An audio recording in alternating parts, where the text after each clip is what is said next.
Cármides. Diálogo de Platón. Sócrates.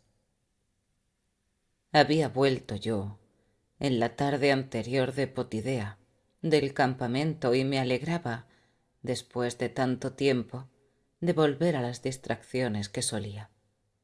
Llegué, pues, a la palestra de Táureas, la que está frente por frente del templo de Basile. Una vez allí, me tropecé con mucha gente que en parte me era desconocida, pero a la mayoría los conocía. En cuanto me vieron que entraba tan de improviso, se pusieron a saludarme de lejos cada cual desde su sitio. Pero Querefonte, maniático como es él, saltó de entre el medio, vino hacia mí y tomándome de la mano: «Oh, Sócrates», dijo, «¿cómo es que has escapado de la batalla?» Efectivamente, poco antes de mi partida había tenido lugar una batalla en Potidea, de la que justamente ahora se había tenido noticia aquí. Yo le respondí: «Pues así, tal como tú ves». «Hasta aquí han llegado nuevas», dijo, «de que la batalla ha sido muy dura y de que en ella han muerto muchos conocidos». «Esas noticias se ajustan bastante a la verdad», le repliqué. «¿Estuviste presente en el combate?», preguntó. «Estuve». «Entonces siéntate aquí y cuéntanos, porque aún no nos han informado de todo con detalle». Y diciendo esto, me llevó junto a Critias, el de Caliscro, y me hizo sentar a su lado. Cuando me hube acomodado, saludé a Critias y a los otros, y comencé a hablarles de todo aquello que a cada cual se le ocurría preguntarme en relación con la campaña. Y uno preguntaba por una cosa y otro por otra. Cuando ya teníamos bastante de todo esto, le pregunté yo a mi vez por las cosas de aquí, qué tal le iba ahora a la filosofía, cómo andaba la juventud, y si se distinguía alguno por su saber o su hermosura, o por ambas cosas. Y Critias, mirando hacia la puerta y viendo que entraban algunos jóvenes, bromeando entre ellos y seguidos por un montón de gente, dijo: «Por lo que respecta a los más hermosos, me parece que pronto lo vas a ver, porque los que están entrando son la avanzadilla de admiradores del que parece ser, al menos por el momento, el más bello. Creo que él mismo está ya acercándose». «¿Quién es?», le pregunté. «¿Y de quién?». «Probablemente le conoces», dijo. «Lo que pasa es que cuando te marchaste aún no estaba en edad. Es Cármides, el hijo de nuestro tío Glaucón, primo mío, pues». «Claro que le conozco», dije. Ya entonces no hacía mala impresión, y eso que era un niño. Con que ahora, que debe ser todo un mozo, ya verás cómo se ha puesto. Apenas había acabado de decir esto cuando Cármides entró. Por lo que a mí hace, amigo mío, soy mal punto de comparación. En relación con bellos adolescentes soy un cordel blanco, porque casi todos en esta edad me parecen hermosos. Ahora bien, realmente este me pareció maravilloso por su estatura y su presencia, y tuve la impresión de que todos los otros estaban enamorados de él.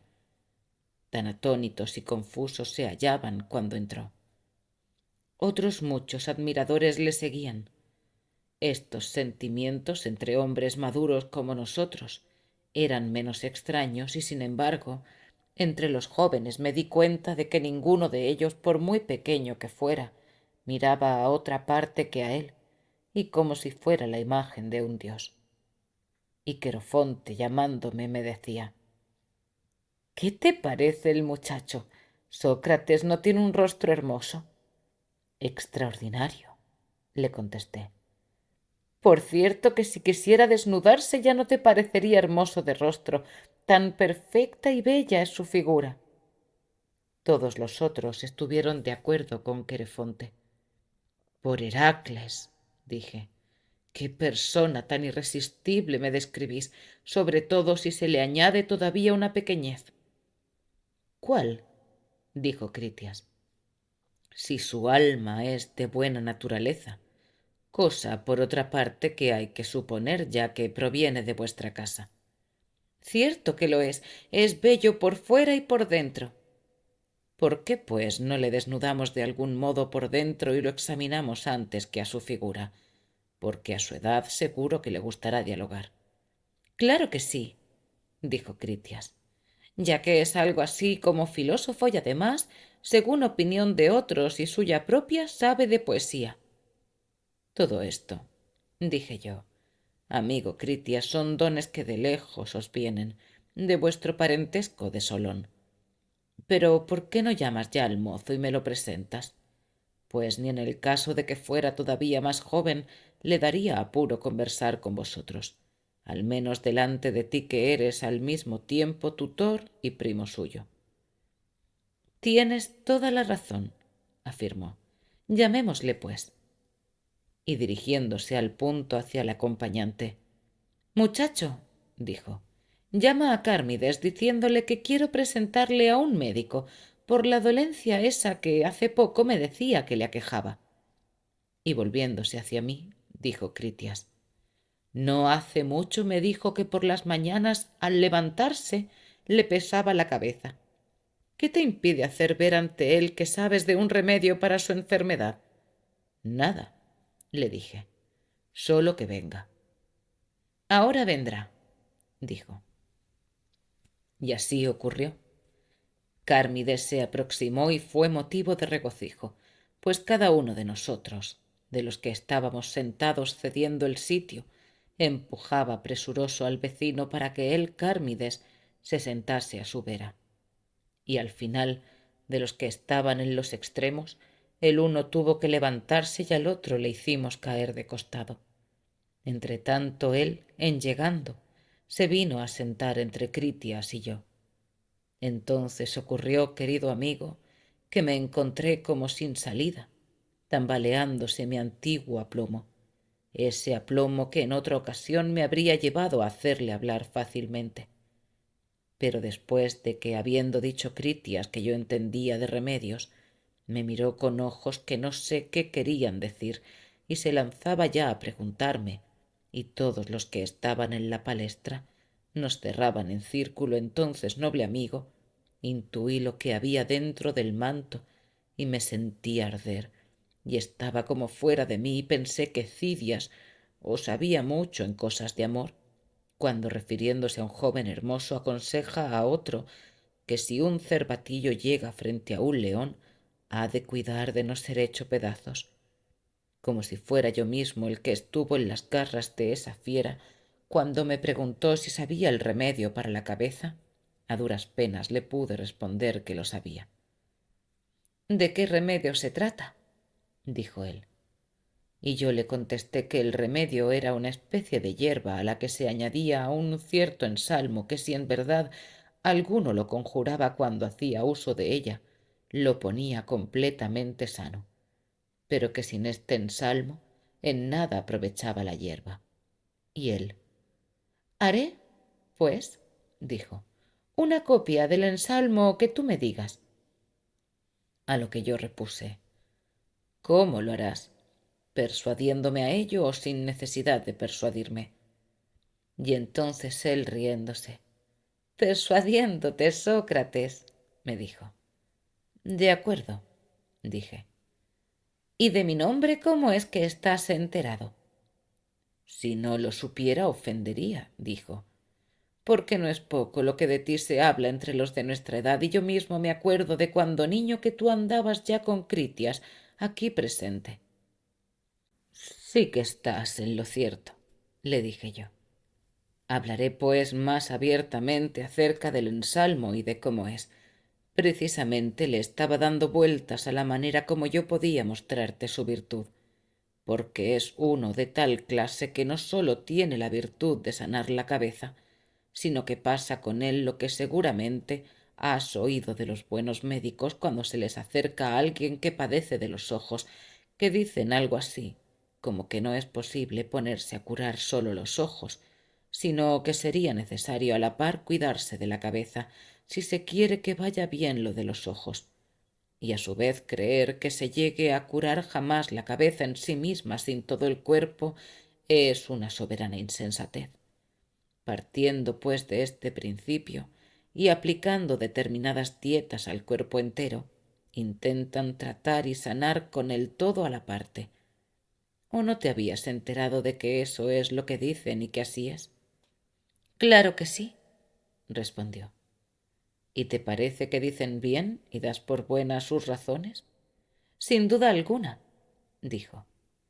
Y yo, que le oí darme la razón, volví a cobrar fuerzas y poco a poco me fue viniendo la audacia y se me fueron caldeando los ánimos. Entonces le dije: así es, Cármides, lo que pasa con esto del ensalmo. Yo lo aprendí allá en el ejército de uno de los médicos tracios de Zalmosis, de los que se cuenta que resucitan a los muertos. Por cierto que aquel tracio decía que los médicos griegos estarían conformes con todo esto que yo acabo de decir, pero que Zalmoxis, nuestro rey, siendo como es Dios, sostenía que no había de intentarse la curación de unos ojos sin la cabeza y la cabeza sin el resto del cuerpo, así como tampoco del cuerpo sin el alma. Esta sería la causa de que se le escapasen muchas enfermedades a los médicos griegos. Se despreocupaban del conjunto cuando es esto lo que más cuidados requiere, y si ese conjunto no iba bien, era imposible que lo fueran sus partes. Pues es del alma de donde arrancan todos los males y los bienes para el cuerpo y para todo el hombre, como le pasa a la cabeza con los ojos. Así pues, es el alma lo primero que hay que cuidar al máximo si es que se quiere tener bien a la cabeza y a todo el cuerpo. El alma se trata, mi bendito amigo, con ciertos ensalmos, y estos ensalmos son los buenos discursos, y de tales buenos discursos nace en ella la sensatez. Y una vez que ha nacido y permanece, se puede proporcionar salud a la cabeza y a todo el cuerpo. Mientras me estaba enseñando el remedio y los ensalmos, me dijo: que no te convenza nadie a tratarte la cabeza con ese remedio sin antes haberte entregado su alma, para que con el ensalmo se la cures. Pero también ahora, continuó, cometen los hombres la misma equivocación al intentar por separado ser médicos del alma y del cuerpo.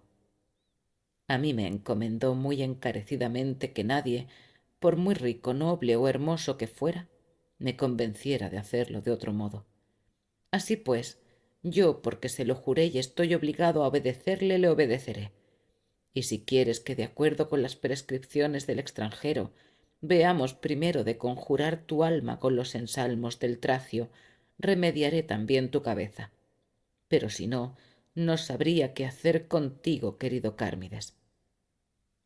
Oyendo Critias que yo decía estas cosas, exclamó: feliz coincidencia, Sócrates, sería para este joven la flojera de su cabeza si esto le obligara a mejorar de toda su capacidad intelectual. No obstante, te digo que Cármides no sólo se distingue de los de su edad por el aspecto, sino por esto para lo que, según tú dices, tienes el ensalmo, porque dices que lo tienes para la sensatez, ¿no? Para eso lo tengo, sí, contesté yo. Bien, pues has de hacer que Cármides parece ser con mucho el más sensato de los de ahora, y en todo lo demás, para la edad que tiene, no es inferior a ninguno. Y es muy justo, dije yo, Cármides, que en todas estas cosas te distingas de los demás, porque bien sé que a ningún otro de aquí y ahora le sería fácil mostrar qué dos casas de las de Atenas podrían concurrir, según parece, al nacimiento de un vástago más hermoso y noble que aquellas de las que tú procedes, porque por parte de padre desciende de Critias el de Drópides, y tal como se cuenta, vuestra casa ha sido ensalzada por Anacreonte, Solón y otros muchos poetas como excelente en belleza y en virtudes y en todo aquello que cuenta para la felicidad. Y lo mismo por el lado materno. Nadie, en efecto, en toda nuestra tierra ha sido tan famoso como tu tío Pirilampo en hermosura y grandeza, cada vez que iba como enviado al gran rey o a cualquier otro de los de Asia. En resumidas cuentas, en nada es inferior a la otra familia. Puesto que de tales linajes procedes, es natural que seas el primero en todo. Y en lo que puede percibirse de tu presencia, querido hijo de Glaucón, me parece que a ninguno de tus antepasados tienes en nada que irle a la zaga. Pero si encima, en lo que respecta a la sensatez y a todas las otras cualidades, según lo que acaba de decir éste, te ha colmado la naturaleza, en buena hora te parió tu madre. Pero vayamos al asunto. Si tal como Critias dice, hay en ti sensatez y en consecuencia, como sensato te comportas, no necesitas los ensalmos de Zalmoxis ni los de Avaris el hiperbóreo, sino que lo que habría que hacer es darte ya el remedio para la cabeza. Pero en caso de que precises de él, hay que entonar los conjuros antes de darte el remedio. Dime pues tú mismo si tienes ya bastante sensatez como Critias piensa, o estás falto de ella. Entonces se ruborizó Cármides y todavía parecía más hermoso, pues la modestia iba bien con su edad. Y a continuación me respondió no indignamente, porque dijo que no le sería fácil por el momento ni afirmar ni negar lo que se le preguntaba. Ya que por un lado si digo que no soy sensato, continuó, estaría bastante fuera de lugar que uno mismo diga tales cosas contra uno mismo. Por otro lado, haré que Critias aquí presente aparezca como embustero, y no sólo él, sino otros muchos a quienes por lo que cuentan parezco sensato. Pero si a mi vez digo que sí, y me alabo a mí mismo, es muy probable que esto parezca algo insufrible, de modo que no tengo nada que decirte. Entonces yo le contesté, me parece muy puesta en razón lo que dices, Cármides. En mi opinión, añadí, tenemos que examinar juntamente si ya tienes o no lo que estoy tratando de averiguar, para que no te veas forzado a decir lo que no quieres, ni yo por mi parte me ponga sin criterio a hacer de médico. Si pues te va bien, me gustaría indagar contigo, pero si no, dejémoslo. Pero claro que me va bien, dijo, de modo que en lo que a mí respecta, por donde tú mismo creas que has de indagar, indaga. Me parece que esta sería, dije, la mejor manera de llevar la indagación, porque es manifiesto que si la sensatez es algo tuyo, tendrás una cierta opinión de ella, pues forzosamente estando en ti, en el supuesto de que lo esté, te suministrará una cierta sensación de la que se alce alguna posible opinión sobre ella, o sea, sobre qué es y cuáles son las propiedades de la sensatez, ¿no te parece? Pues claro que sí, dijo. En consecuencia, dije, eso lo que crees, puesto que sabes griego, tal vez puedas decírmelo con la precisión con la que te aparece. Tal vez, dijo. Bueno, pues para que tengamos un punto de apoyo que nos permita saber si hay o no en ti sensatez, dime, pregunté, ¿cuál es la opinión que tienes de ella? Y él empezó a vacilar y daba la impresión de que no quería responder, pero después dijo que la sensatez le parecía algo así como hacer todas las cosas ordenada y sosegadamente, lo mismo si se va por la calle, si se dialoga o si se hace cualquier otra cosa. En resumidas cuentas, dijo, a mí me parece que es algo así como tranquilidad aquello por lo que preguntas. ¿Tienes razón en lo que estás diciendo? Insinué. Pues es cierto que a la gente tranquila se la llama sensata, Cármides. Veamos, sin embargo, si lo que dicen puede sostenerse. Porque no es cierto, dime, que la sensatez es algo excelente. Y mucho que lo es, dijo. ¿Y qué es lo más excelente en la escuela? ¿Escribir las mismas letras con rapidez o parsimoniosamente? Con rapidez. ¿Y qué pasa con el leer? ¿Deprisa o despacio? Deprisa. Será pues también mucho mejor al tocar la cítara hacerlo con soltura y al luchar hacerlo con agilidad que no con lentitud y torpeza. Sí. ¿Y en la lucha con los puños y en el pancracio no pasará lo mismo? Claro que sí. Y en cuanto al correr y al saltar y a todos los otros ejercicios corporales, los que se hacen con celeridad y rapidez, ¿no son armoniosos? ¿Y los que se hacen con fatiga y lentitud no son torpes? Así parece. Y nos parece también a nosotros, dije yo, que en lo que tiene que ver con el cuerpo no es lo lento, sino lo más rápido y más ágil, lo más excelente, ¿no es así? Claro que sí. Pero ¿es la sensatez algo excelente? Sí. Entonces, por lo que atañe a nuestro cuerpo, no tiene que ver la sensatez con la lentitud, sino con la rapidez, si es que la sensatez es algo excelente. Eso es lo que parece, dijo. ¿Y qué? Dije yo. ¿Qué es mejor, la facilidad para aprender o la torpeza? La facilidad. Pero facilidad, continué, es aprender algo deprisa y la torpeza aprender con fatiga y lentitud. Sí, y enseñarle algo a otro, ¿no es mejor hacerlo con rapidez y fluidez que con lentitud y pesadez? Sí. ¿Y qué? El acordarse de algo y el retener algo, ¿cómo es mejor? ¿Hacerlo con lentitud y torpeza o con rapidez y fluidez?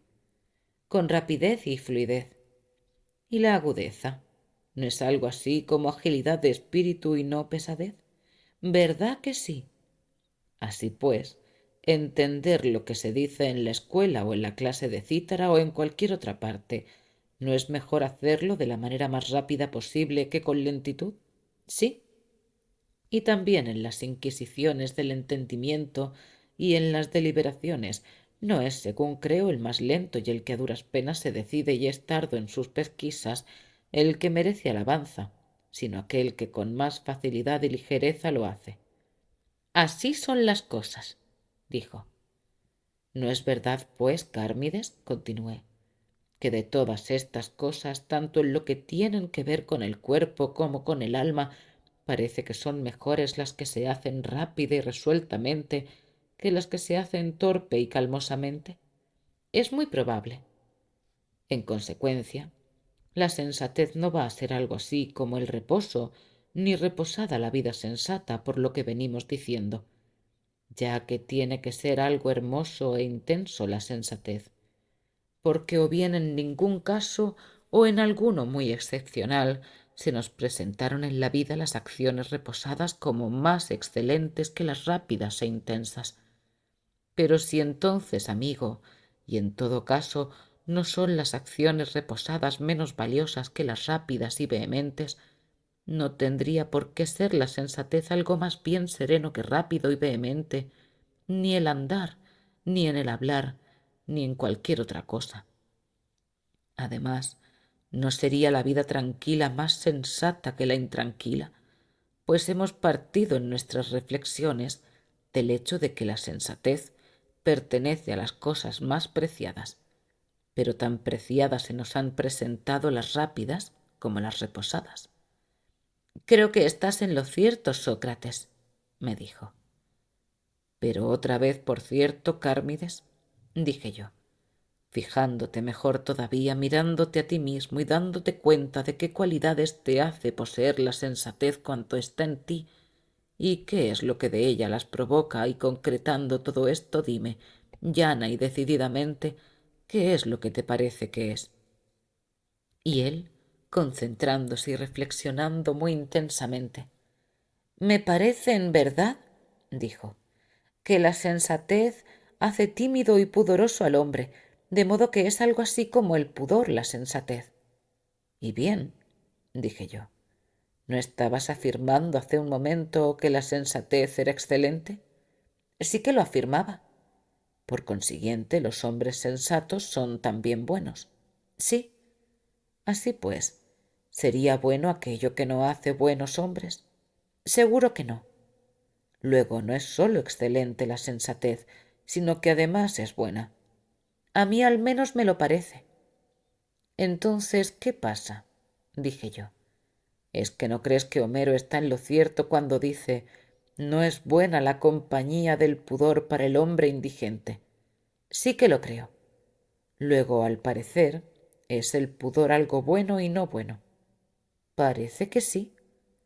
La sensatez, sin embargo, es algo bueno, si es que hace buenos a aquellos en los que está y no los malea. A mí me parece que es así tal como tú lo expresas. Entonces la sensatez no será pudor si realmente es algo bueno y el pudor, por el contrario, es tan bueno como malo. A mí me parece, Sócrates, dijo, que te expresas correctamente.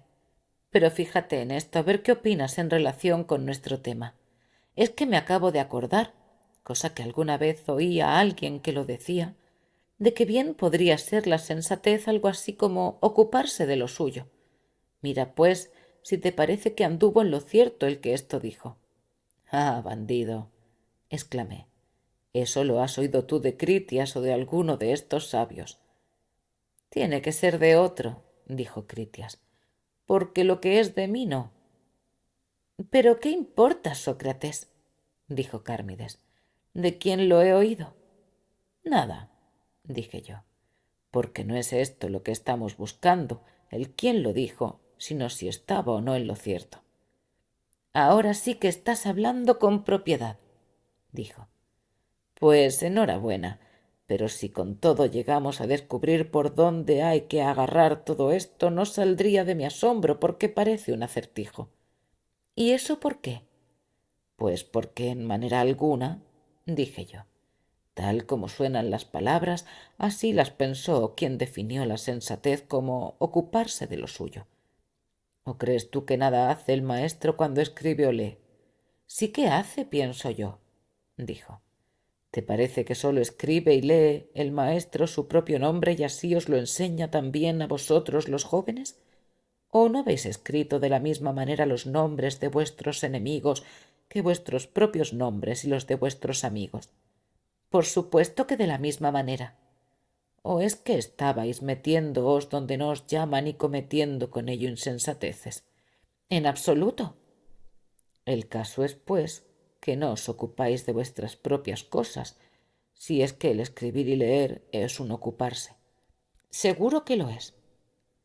También el curar, querido amigo, el edificar, el tejer y en cualquier clase de arte, el llevar a cabo un trabajo son en cierto sentido un ocuparse. Y mucho que lo es. ¿Y qué? Dije yo. ¿Te parece a ti que estaría bien administrada una polis si se ordenase por ley que cada uno tejiese y lavase su propio manto, que cada uno cortase las suelas de sus propios zapatos y así, con sus vasijas y cepillos, y de la misma manera con todas las otras cosas, de modo que llegase a desentenderse de los demás y sólo llevase a cabo lo que tiene que ver con él y sólo de ello se ocupase? No es eso lo que me parece, dijo. Pero, sin embargo, si la polis se administra sensatamente, estaría entonces bien administrada. ¿Cómo no iba a estarlo? Dijo. En consecuencia, afirmé yo, no sería sensatez en estos casos y de este modo el ocuparse de las cosas de uno mismo. No me parece que lo fuera. Entonces da la impresión de que está hablando en enigmas quien definió la sensatez como el ocuparse de lo suyo, pues tan simple no era el que tal dijo. ¿O era tal vez un tonto aquel a quien le oíste decir esto, Cármides? De ninguna manera, dijo, sino que más bien parecía ser muy listo. Entonces tanto más se me hace que fue un enigma lo que propuso, de forma que es difícil saber qué es eso de ocuparse de lo suyo. Probablemente, dijo.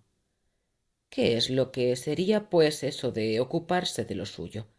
¿Tienes algo que decir? Por los dioses que no lo sé, dijo. Pero igual pasa que el que lo dijo no sabía tampoco lo que tenía en la cabeza. Y al tiempo que decía esto, se sonreía y miraba para Critias. Se veía que Critias, que desde hacía rato se sentía atacado y con ganas de hacer méritos ante Cármides y los presentes, no fue capaz de contenerse ya más tiempo, tanto más que me pareció que era verdad lo que había supuesto, o sea, que Cármides había escuchado de Critias aquella definición de sensatez.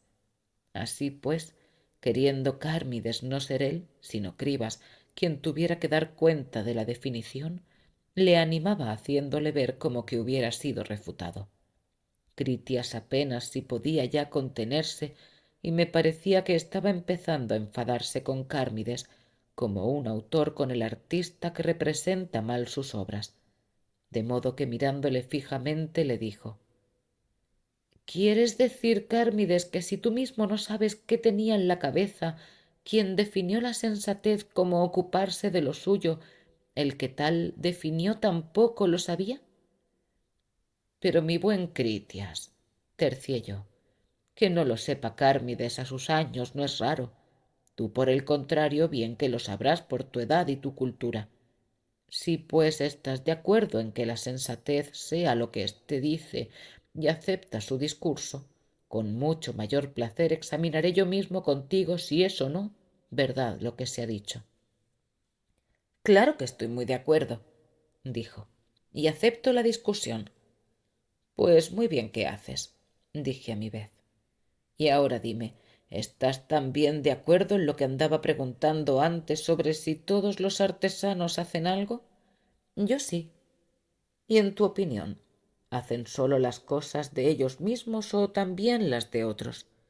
También las de los otros. ¿Y obran con sensatez al no hacer solo las de ellos? ¿Y por qué no iban a obrar? Dijo. Por nada, respondí.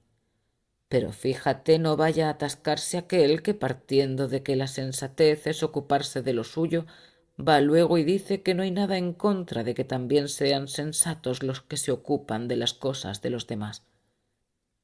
Es que yo he concedido, dijo él, que son sensatos los que se ocupan de las cosas de los otros o que los son los que las hacen. Pero dime, insistí yo, ¿es que no llamas lo mismo a hacer y ocuparse de? No, por cierto, dijo, ni a trabajar ni a hacer, porque he aprendido de Hesíodo que dice que ningún trabajo es deshonroso. ¿Crees tú quizá que si hablase de trabajar y ocuparse de, a propósito de estas mismas cosas que tú ahora decías, habría dicho que no había deshonra alguna en cortar suelas de zapatos, en preparar salazones o en sentarse a la puerta del burdel? Seguro que no hay que creerlo, Sócrates. Más bien pienso que aquél tenía por distinto el hacer de la actividad y del trabajo, y aquí lo hecho, que a veces es deshonroso cuando no sale con belleza, mientras que el trabajo no es ninguna deshonra, porque a lo que se ha hecho bella y provechosamente llama trabajo, y las cosas así hechas son trabajos y actividades. Habría pues que decir que él solo consideraba tales cosas como propias y todas las malas como ajenas, de modo que hay que creer que Hesíodo y cualquier otro, con tal que sea cuerdo, llamarán sensato a aquel que se ocupe de lo suyo. Oh, Critias, respondí yo entonces, tan pronto como empezaste a hablar entreví por dónde ibas con tu discurso, o sea que llamarías a las cosas propias y de uno mismo buenas, y que a la creación poiesis de cosas buenas le llamarías actividades, praxis, pues también de pródico he oído un sinfín de distinciones sobre las palabras, pero yo te dejo que fijes como quieras el sentido, con tal de que expliques a dónde vas con el término que uses. Vamos ahora, pues, a empezar a definir claramente desde un principio. Es, pues, a la ocupación con cosas buenas o a su creación o producción, o como quieras llamarlo, a lo que denominas sensatez. Sí, a eso, dijo. No es, pues, sensato el que se ocupa de cosas malas, sino cosas buenas. ¿Es que a ti, mi buen Sócrates, no te parece así? Dejemos eso, dije yo, porque todavía no estamos examinando lo que a mí me parece, sino lo que tú estás diciendo. Pero en verdad, dijo, sostengo que quien no hace bien sino mal, ese no es sensato, y que lo es quien hace bien y no mal.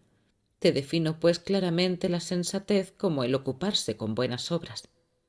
Igual nada se opone a que estés diciendo la verdad, pero hay algo, por cierto, que me asombra. Me refiero a si tú crees que los hombres sensatos ignoran que lo son. No lo creo, no, dijo. ¿No eras tú el que antes afirmaba? Le pregunté. ¿Que no ves ningún inconveniente en que sean sensatos los artesanos que hacen las cosas de los otros? Lo he afirmado, sí, dijo. ¿Pero qué tiene que ver con esto? Nada. Pero dime si en tu opinión un médico que cura a alguien hace algo provechoso para sí mismo y para aquel al que cure. Yo creo que sí. ¿Obra, pues, convenientemente el que así obra? Sí. ¿Y el que obra convenientemente no es sensato? Sí que lo es. Y es necesario que el médico sepa cuándo cura con provecho y cuándo no, y que cada uno de los artesanos sepa cuándo va a sacar beneficio de la obra que tiene entre manos y cuándo no. Posiblemente no. Algunas veces, pues, dije yo, habiendo obrado con provecho o con daño, el mismo médico no sabe cómo obró. Sin embargo, habiendo obrado provechosamente, según tú, obró sensatamente. ¿O no has dicho eso? Sí que lo dije. Por tanto, parece que quien algunas veces obra con provecho, obra en verdad con sensatez y es sensato, aunque no sabe que lo es. Pero esto es cosa, Sócrates, que no pasaría nunca. No obstante, si crees que lo que yo antes he concedido lleva necesariamente a esa conclusión, yo mismo retiraría parte de lo dicho y no me avergonzaría de no haberme expresado con precisión en lo que dije antes que reconocer jamás que un hombre es sensato sin saberlo, pues casi iba yo a sostener eso mismo de que ser sensato es conocerse a sí mismo, y coincido con aquel que en Delfos puso aquella inscripción que, según creo, está dedicada a esto, a una bienvenida del dios a los que entran, en lugar de decir salud, ya que esta fórmula de salud no es correcta, ni deseable como exhortación de unos a otros, sino la de sé sensato. El dios da la bienvenida, pues, a los que entran al templo, de diferente manera que los hombres. Esto es lo que tuvo en su cabeza el que puso la inscripción cuando la puso. Al menos así me parece. Y el dios no dice otra cosa en realidad a los que entran, sino sé sensato. Bien es verdad que habla más enigmáticamente como un adivino, porque el conócete a ti mismo y el sé sensato son la misma cosa, según dice la inscripción y yo con ella.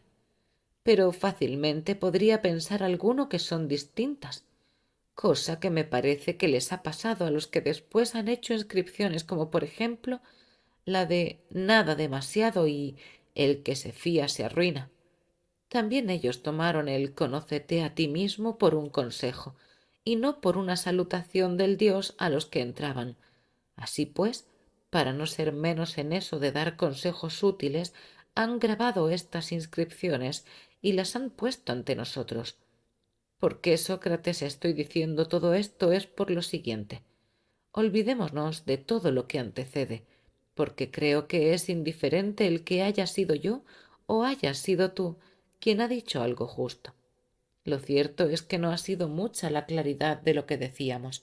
Ahora, sin embargo, quiero darte razón de esto otro, de si no es la sensatez el conocimiento de uno mismo. Pero tú, Critias, le dije yo, te pones ante mí como si yo afirmase que sé aquello por lo que pregunto y que tan pronto como lo quisiera estaría de acuerdo contigo, cosa que no es así. Más bien ando siempre en tu compañía, detrás de lo que se nos ponga por delante, porque en verdad que yo mismo no lo sé. Una vez, pues, que lo haya examinado, será cuando esté dispuesto a decir si estoy o no estoy de acuerdo contigo. Espera entonces hasta que me lo haya visto bien. Míralo, pues, me dijo. Eso es lo que hago, respondí.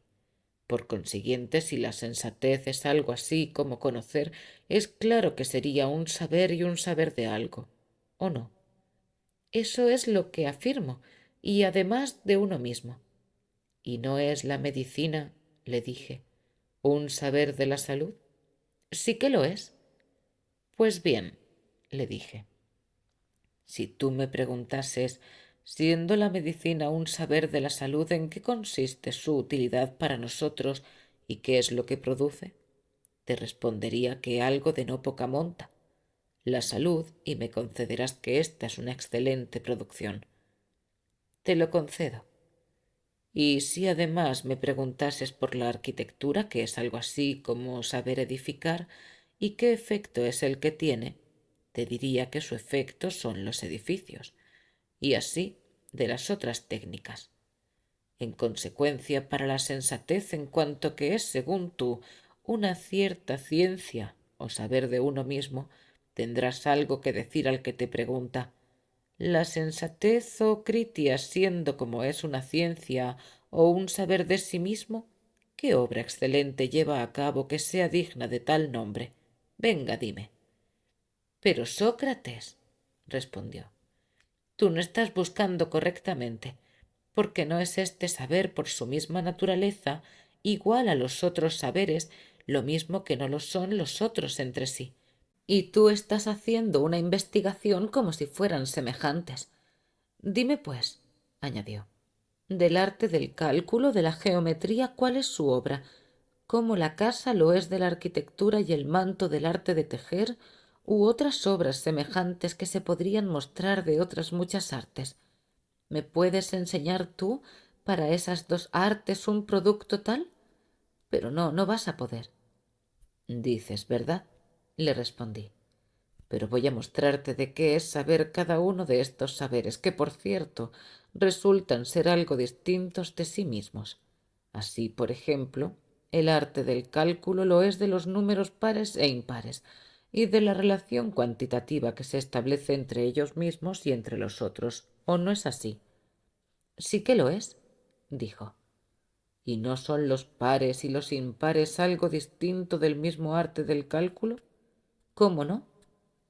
Y también la estática es saber de lo pesado y de lo ligero, si bien son cosas distintas de la estática misma lo pesado y lo ligero. ¿Me lo concedes? Claro que sí. Dime, pues, ¿de qué es saber la sensatez y qué obra produce que sea distinta de sí misma? Esa es la cuestión, Sócrates, dijo. En tu pregunta has caído en aquello en lo que la sensatez se distingue de todos los otros saberes, pero tú buscas una semejanza de ellos con los otros, y esto no es así, sino que todos los otros saberes lo son de algo, pero no de sí mismos, mientras que ella es la única que, además de un saber de todos los otros, lo es de sí misma. Y esto no debería de habérsete ocultado, pero si así ha sido es porque creo que estás haciendo lo que antes no decías que hacías, que estás tratando de refutarme a mí y estás olvidándote de aquello sobre lo que versa el discurso. ¿Cómo puedes suponer algo así? Dije yo. Estás pensando que por refutarte a ti mismo realmente, yo lo hago por otra causa distinta de aquella que me lleva a investigarme a mí mismo y a lo que digo, por temor tal vez a que se me escape el que pienso que sé algo sin saberlo. Te digo, pues, qué es lo que ahora estoy haciendo. Analizar nuestro discurso, sobre todo por mí mismo, pero también quizá por mis otros amigos. ¿O es que no crees que es un bien común para casi todos los hombres el que se nos haga transparente la estructura de cada uno de los seres? Y mucho que lo creo, dijo él. Oh, Sócrates. Por tanto, ten ánimo, bendito Critias, dije yo, y responde desembarazadamente a lo que se te pregunte sin cuidarte de si es Critias o Sócrates el que es refutado. Preocúpate, pues, sólo de poner atención al discurso y de ver por dónde pueda salir airosamente cuando se le cierre el paso con argumentos. Así es como lo haré, pues me parece ponderado lo que dices. Dime una vez más, insinué yo, ¿cuál es tu juicio sobre la sensatez? Digo, pues, añadió él, que de entre todos los otros saberes, ella es el único que lo es de sí misma y de todos los demás. Y no es verdad, dije yo, que tal vez sea saber del no saber si es que lo es del saber. Claro que sí, dijo. En efecto, sólo el sensato se conocerá a sí mismo y será capaz de discernir realmente lo que sabe y lo que no sabe, y de la misma manera podrá investigar qué es lo que cada uno de los otros sabe y cree saber cuando sabe algo, y además qué es lo que cree saber y no lo sabe, porque no habrá ningún otro que pueda saberlo. Esto es, pues, el ser sensato y la sensatez y el conocimiento de sí mismo, el saber qué es lo que se sabe y lo que no se sabe. ¿Es esto lo que quieres decir? Eso es, dijo. Así pues, otra vez, dije yo, a la tercera va la vencida. De modo que vamos a examinar de nuevo y en primer lugar la cuestión de si esto es posible o de si no lo es, el saber que se sabe lo que se sabe y que no se sabe lo que no se sabe. Y en segundo lugar, si algo así es realmente posible, ¿qué utilidad nos reportaría a los que lo sepamos? Sí, eso precisamente es lo que tenemos que investigar, dijo. Mira pues, oh Critias, continué yo, si de todo esto encuentras antes que yo una salida, porque de verdad estoy en una aporía, ¿quieres que te explique en qué clase de ellas? Era una fórmula de devoción al dios salvador Zeus, a quien se dedicaba la tercera copa en los banquetes. Es este el tercer intento de Cribas para encontrar una respuesta adecuada a qué es sensatez. Los escolios así lo interpretan. Sí que quiero, dijo. ¿No es verdad, proseguí yo, que se daría todo eso si acontece lo que hace un momento decías? Que hay un solo saber que no lo es de otra cosa sino de sí mismo y de los demás saberes, y que a la par ese mismo saber lo es de la ignorancia. Ciertamente. Date cuenta, pues, compañero, de qué extraña cosa es esa de la que estamos hablando, pues cuando tú en otros casos haces una investigación semejante, pienso que llegará a parecerte inviable. ¿Cómo y en qué casos? En los siguientes. Imagínate por un momento que se da una especie de visión que no dice relación con aquello de lo que normalmente es visión la visión, sino que es visión de sí misma y de las demás visiones y también de las no visiones, y siendo como es visión, no ve color alguno, sino sólo se ve a sí misma y a las otras visiones. ¿Te parece a ti que existe algo así? Por Zeus que no. Y una audición que no oye sonido alguno, pero que se oye a sí misma y a las otras audiciones y a las no audiciones. Ni esto siquiera. En resumen, considera si entre todas las sensaciones te parece a ti que hay una que lo sea de las otras y de sí mismas, pero no sintiendo nada de lo que las otras sensaciones sienten. No, no me lo parece. ¿Y creerías que hay un deseo que no lo sea de ningún placer, sino de sí mismo y de los otros deseos? De ninguna manera. ¿O habrá una voluntad, según se me ocurre, que no quiera bien a alguno, pero que sí se quiera a sí misma y a las otras voluntades? No, no, tampoco. O tal vez un amor hay, dirías tú, tal que no se encuentre siéndolo de belleza alguna, sino de sí mismo y de los otros amores. No, no lo diría. ¿Y temor? ¿Has llegado alguna vez a pensar en un temor que se teme a sí mismo y a los otros temores, pero que no teme a ninguna de las cosas temibles? Nunca lo llegué a pensar. Y una opinión que lo es de otras opiniones y de sí misma, pero que no es opinión de nada de lo que las otras lo son. De ninguna manera. Pero en cambio, un saber hay, al parecer, que decimos que es así, que no es saber de conocimiento alguno, sino de sí mismo y de los otros. Sí que lo decimos. ¿Y no sería algo raro si es que realmente existe? De todas formas, no diremos sin más que algo así no es posible, sino que por el contrario investigaremos la posibilidad de que exista. Dices bien. Vamos a ver. Es ese mismo saber saber de algo, y está en su poder el referirse a algo, ¿no es así? Sí que lo es. Pero de lo mayor decimos que tiene el poder de ser mayor que algo. Sí que lo tiene. ¿Y mayor que una cosa más pequeña si es que realmente es mayor? Necesariamente. Si nosotros, por tanto, encontráramos algo mayor y que es mayor que cualquier cosa mayor y que sí mismo, pero que no es mayor que aquello comparado con lo cual lo mayor es mayor, ¿no le pasaría a eso de alguna manera que aun siendo mayor que sí mismo, sería a la par menor, o no? Con absoluta necesidad, oh Sócrates, dijo. Por tanto, si algo doble lo es en relación con los otros dobles y en relación consigo mismo, ¿no sería algo que siendo doble fuera por cierto la mitad de sí mismo? Porque no es quizá lo doble doble de una mitad. ¿Verdad que sí? Pero lo que es más que sí mismo no será menor, y lo que es más pesado más ligero, y lo que es más viejo más joven. Y no ocurrirá de la misma manera con todo aquello que tiene poder en relación consigo mismo, que posee también esa cualidad o estructura de la que ese poder es poder. Quiero decir lo siguiente. La audición, ¿no decimos que es audición de un sonido? ¿O no? Sí. Por consiguiente, si ella se oye a sí misma, se oirá porque tiene sonido en sí, pues de otro modo no se oiría. Con absoluta necesidad. Y la visión, mi excelente amigo, si es que ella misma se mira a sí misma, necesariamente tendrá que tener algún color, porque una visión no puede ver nunca nada que no sea coloreado. Seguro que así es. Ves, pues, Critias, que de cuantas cosas hemos hablado, algunas de ellas se nos presentan imposibles completamente y de otras nos viene con fuerza la duda de si tienen ellas mismas poder en relación con ellas mismas. Lo cierto es que en relación con magnitudes y cosas semejantes resulta completamente imposible, ¿o no? Y mucho que resulta.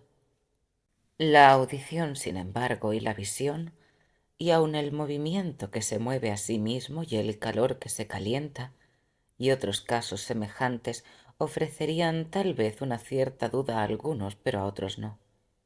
Se necesitaría, en efecto, de un gran hombre, mi querido amigo, que determinase con precisión y en todos los casos esto.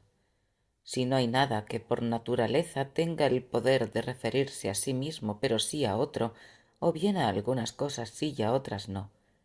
Pero además, si hay cosas, sean las que sean, que se refieran a sí mismas, si entre ellas se encuentra el saber ese en el que nosotros decimos que consiste la sensatez. Yo en verdad no me veo a mí con condiciones para determinarlo y por eso ni siquiera estoy capacitado para afirmar que sea posible el nacimiento de algo semejante a un saber del saber, ni tampoco, aun dando por sentado que exista, reconocería que era éste la sensatez antes de haber investigado si puede traernos algún provecho o no. Con todo, me atrevo a vaticinar que la sensatez es algo útil y bueno. Tú, pues, hijo de Caliscro, al fin de cuentas eres tú el que ha sentado la tesis de que la sensatez es un saber del saber y de la ignorancia. Explícame en primer término que es posible demostrar lo que antes decías, y después de esta posibilidad, pruébame que es útil. Entonces, tal vez quede satisfecho con la definición que has dado de lo que es la sensatez. Y Critias, oyendo estas cosas y viendo que yo andaba perplejo, como a aquellos que viendo bostezar a los que tienen enfrente les entran ganas de hacer lo mismo, me pareció que estaba contagiado por mi incertidumbre y vencido por la aporía. Y como también estaba siempre muy pendiente de su reputación, se avergonzaba ante los que allí se encontraban y por un lado no quería concederme que era imposible dar cuenta de las cuestiones propuestas y por otro no decía nada claramente, intentando ocultar la aporía. Y yo, para que el discurso fuese adelante, dije: entonces, si te parece, Critias, vamos a dar ahora por sentado que es posible que se dé un saber del saber. Examinaremos de nuevo si esto es así o no. Pero dime, en el caso de que esto fuera plenamente posible, ¿cómo podrían saberse más y mejor las que uno sabe y las que no? Porque decíamos que esto era el conocerse a sí mismo y el ser sensato, ¿o no es así? Y mucho que lo es, dijo, y concuerda de alguna manera, oh Sócrates, porque si alguno tiene un saber que se conoce a sí mismo, ese sería tal como lo es lo que tiene. Como cuando alguno tenga velocidad, será veloz, y cuando belleza, bello, y cuando conocimiento, conocedor, y cuando en verdad tenga un conocimiento de lo que es de sí mismo, ese tal será entonces un conocedor que se conoce a sí mismo. No es esto lo que te discuto, dije yo. O sea que cuando alguno esté en posesión de lo que se conoce a sí mismo, se conozca efectivamente a sí mismo, sino que al que tiene esto le venga también por necesidad el discernir las que sabe y las que no. Porque ambas cosas, Sócrates, son uno y lo mismo. Tal vez, dije, pero soy yo sobre todo el que sigo siendo el mismo, porque de nuevo estoy sin aprender cómo es que es igual el saber las cosas que uno sabe y el saber las que no sabe. ¿Cómo dices? Dijo. Así, dije yo, habiendo como debe haber un saber del saber, será capaz de distinguir más allá de que en un caso haya saber y en otro no. No, sino sólo en este caso. ¿Son pues lo mismo el saber y la ignorancia de lo sano, el saber y la ignorancia de lo justo? De ninguna manera. Pero pienso a mi vez que la medicina y la política no son otra cosa que saber. ¿Cómo no? Así pues, si alguno no supiera por añadidura nada de la salud y de la justicia, sino que sólo conociera el saber y de esto fuera sólo de lo que supiera, en ese caso llegará probablemente a saber en él mismo y en los otros que sabe algo y que tiene algo así como un saber. ¿No es así? Sí, pero con un saber semejante, ¿cómo sabrá que conoce? Porque a fin de cuentas, si conoce qué es la salud, es por la medicina, pero no por la sensatez, y lo armónico por la música, pero no por la sensatez, y la edificación por la arquitectura, pero no por la sensatez, y así sucesivamente, ¿o no?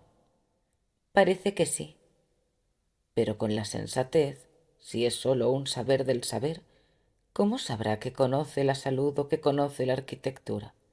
De ninguna manera. Así pues, el que ignore esto no sabrá qué es lo que sabe, sino sólo que sabe. Así parece. En consecuencia, el ser sensato y la sensatez no serían esto de saber las cosas que sabe y las que no sabe, sino al parecer que sabe y que no sabe. Va a ser así.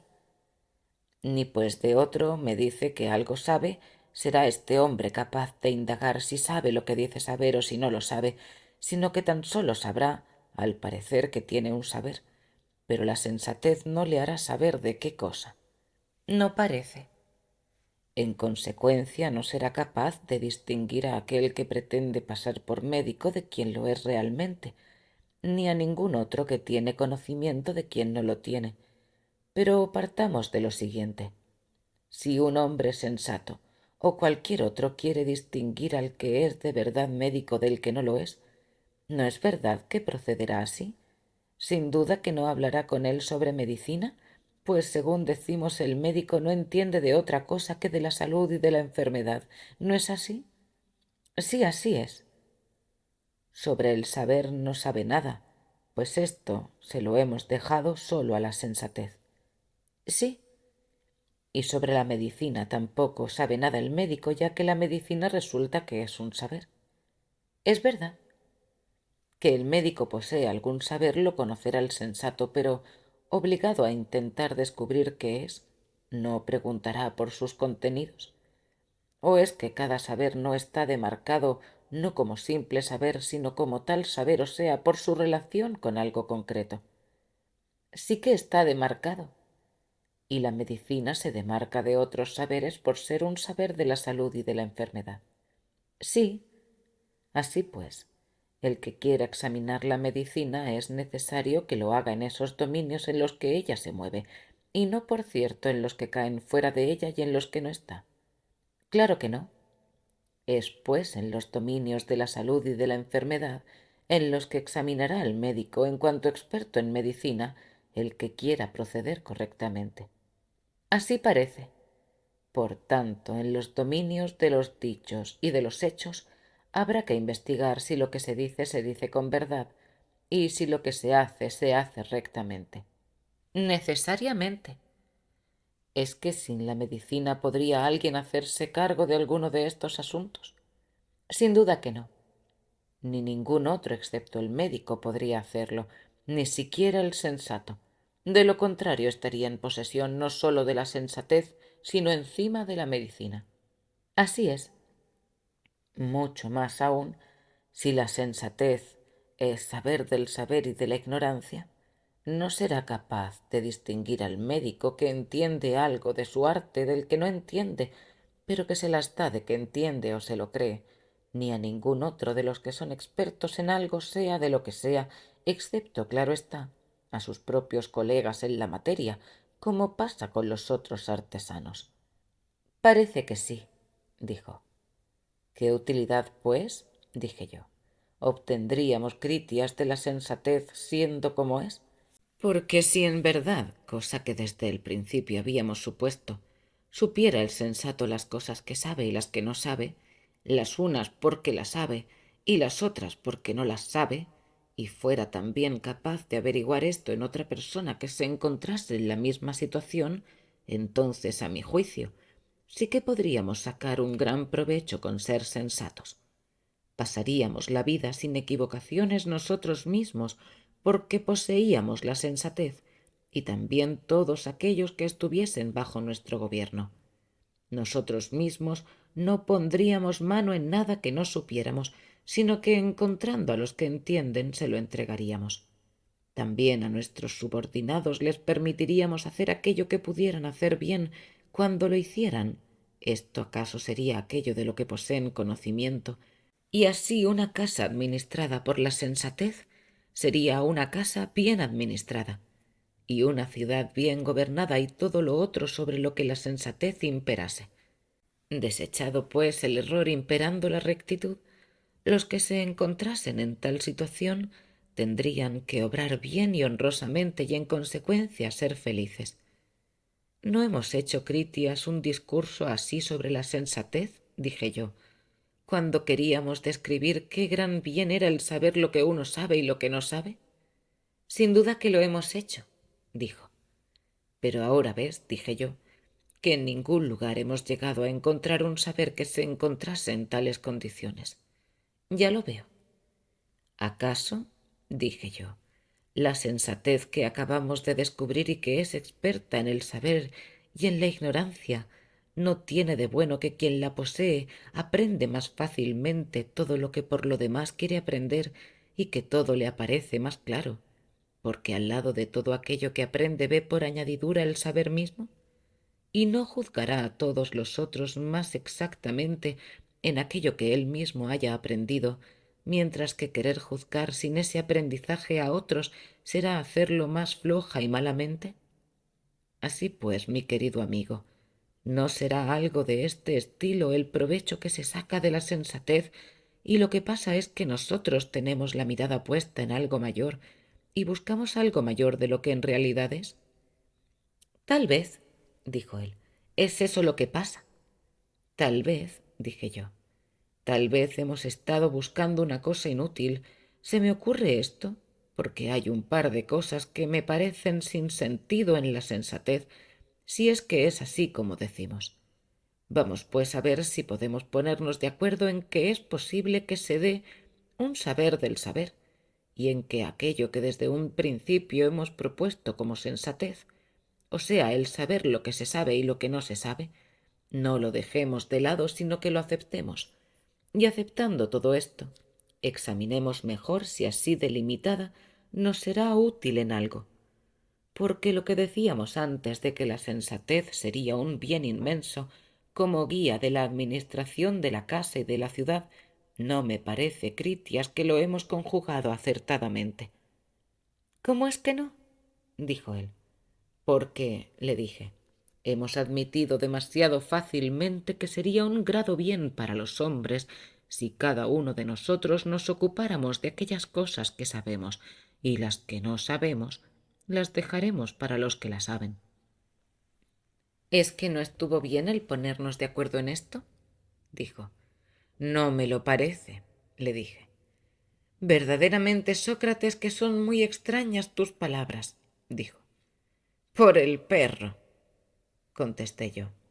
También a mí me lo parecen. Es en esto en lo que yo precisamente me estaba fijando antes cuando dije que se me presentaban cosas extrañas y que tenía el temor de que nuestra investigación no fuera por buen camino. Pues en verdad, si la sensatez es todo aquello que decimos que es, no me parece demasiado claro que nos haga buenos. ¿Cómo es que no? Dijo él. Explícate para que todos nosotros sepamos qué estás diciendo. Creo, dije a mi vez, que estoy diciendo tonterías, pero al mismo tiempo sigo creyendo que es necesario ir tras esas imágenes que nos pasan por la cabeza y no dejarlas escapar sin más ni más, por muy poco aprecio que uno tenga de sí mismo. Bien estás hablando, dijo. Escucha, pues, mi sueño. Bien sea que haya pasado por la de cuerno o por la de marfil, porque si la sensatez, tal como la hemos definido ahora, nos guiase realmente, tendría que ocuparse de todo, según el contenido de los distintos saberes, y ningún timonel que dijese sin ser lo que lo era, nos podría engañar ni ningún médico o estratego, o quien quiera que sea que se las diese de que sabe algo sin saberlo, nos podría pasar desapercibido.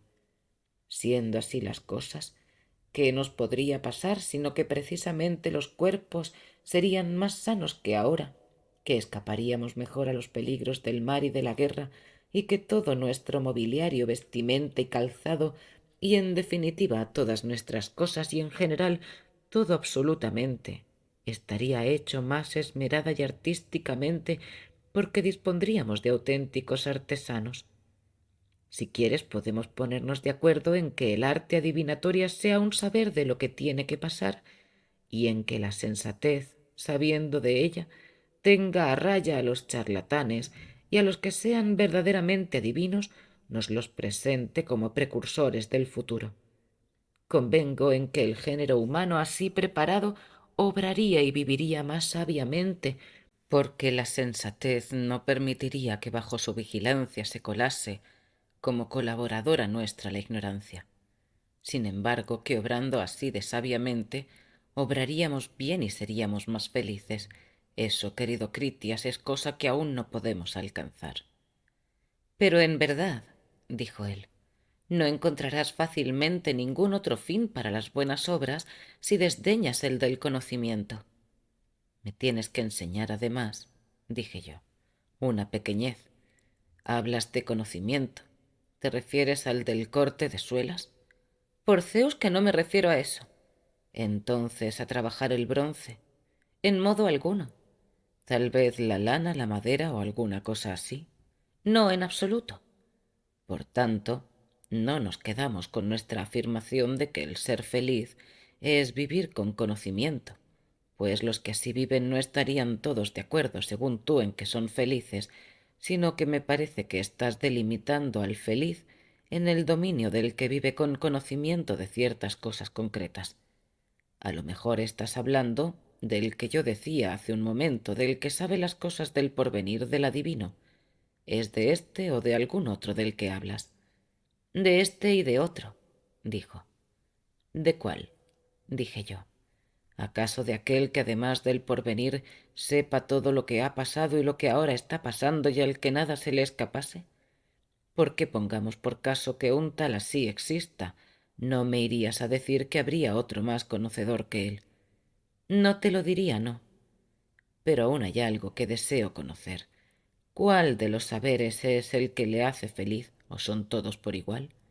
No, por igual no, dijo. Entonces, ¿cuál es el que más y por medio de él, qué es lo que conoce de las cosas que son, que fueron o que han de sobrevenir? Quizá con ayuda de éste el juego de las damas. ¿Qué damas ni damas? Dijo. O puede que el cálculo. En manera alguna. O bien la salud. Más verosímilmente, dijo. Pero aquel al que sobre todo me refiero, ¿para qué le sirve? Para saber lo que tiene que ver con el bien y con el mal, dijo. Oh, tú, bribón, exclamé. Rato ha que me estás obligando a dar vueltas ocultándome que no es el vivir con conocimiento lo que hace obrar bien y ser feliz, ni todos los otros saberes juntos, sino sólo esa peculiar ciencia del bien y del mal, puesto que si te pones a separar Critias, este saber de todos los otros saberes, ¿va la medicina a hacernos menos sanos en algo? ¿La zapatería menos calzados y el arte de tejer menos vestidos? ¿El arte del timonel evitaría menos que muriésemos en el mar y la estrategia en la batalla? No menos por ello, ¿no? Dijo. Entonces, querido Critias, lo que nos faltará, si esta ciencia nos falta, es el que todas las otras lleguen a sernos buenas y provechosas. ¿Verdad dices? Pero no es esta, por cierto, según parece, la sensatez, sino otra cuyo objeto es sernos útil y que no es un saber de los otros saberes y de las ignorancias, sino del bien y del mal.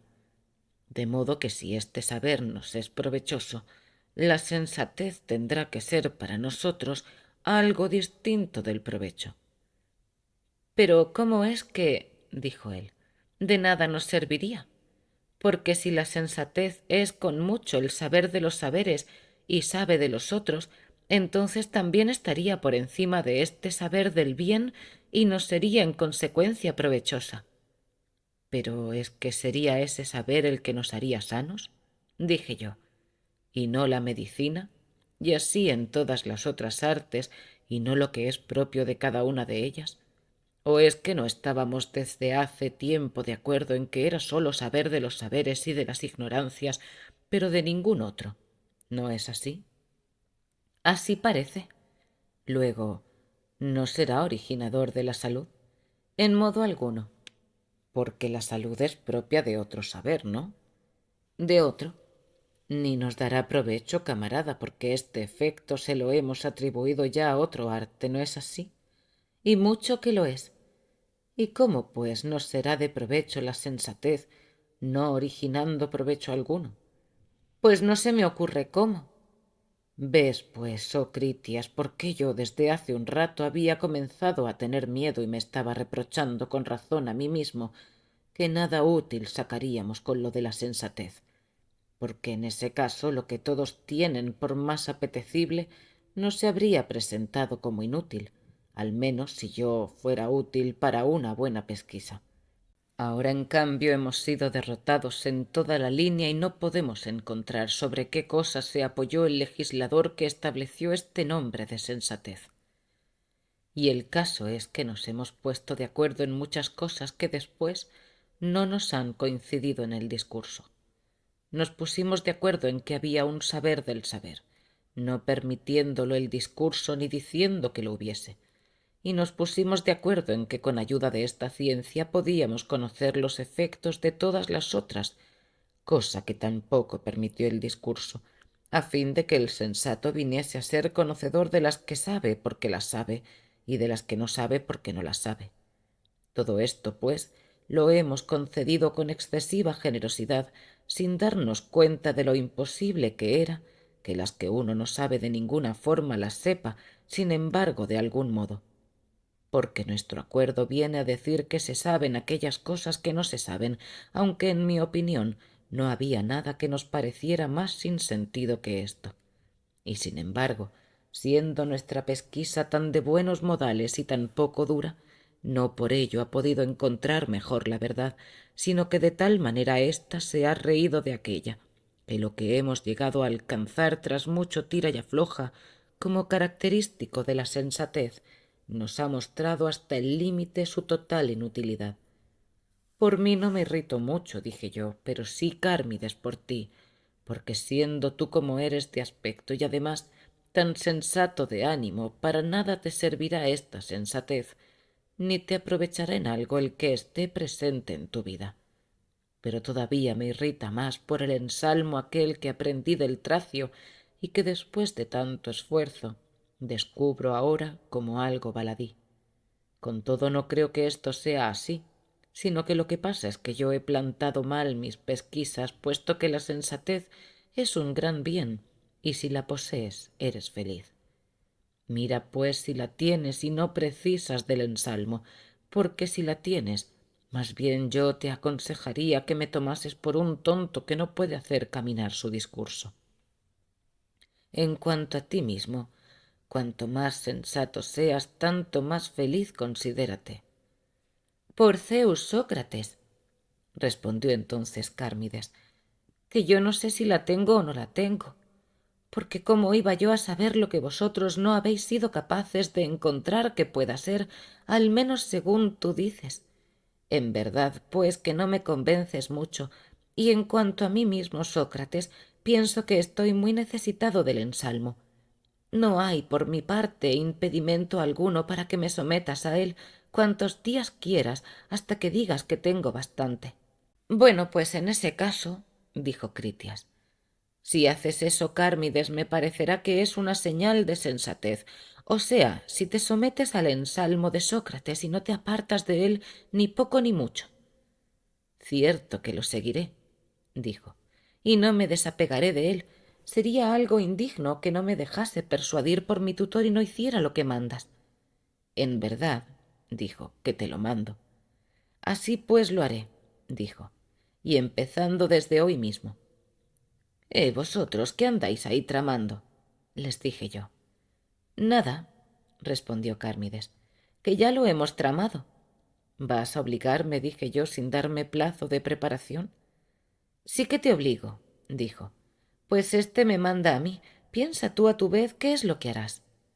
Pero si ya no me has dejado posibilidad alguna de deliberar, porque una vez que te has empeñado en hacer cualquier cosa, forzándolo si es preciso, no habrá nadie capaz de oponérsete. En ese caso, dijo él, ¿no te me opongas tú? No, no me opondré. Fin. Suscríbete al canal La Rosa de Alejandría. Comenta y comparte este vídeo.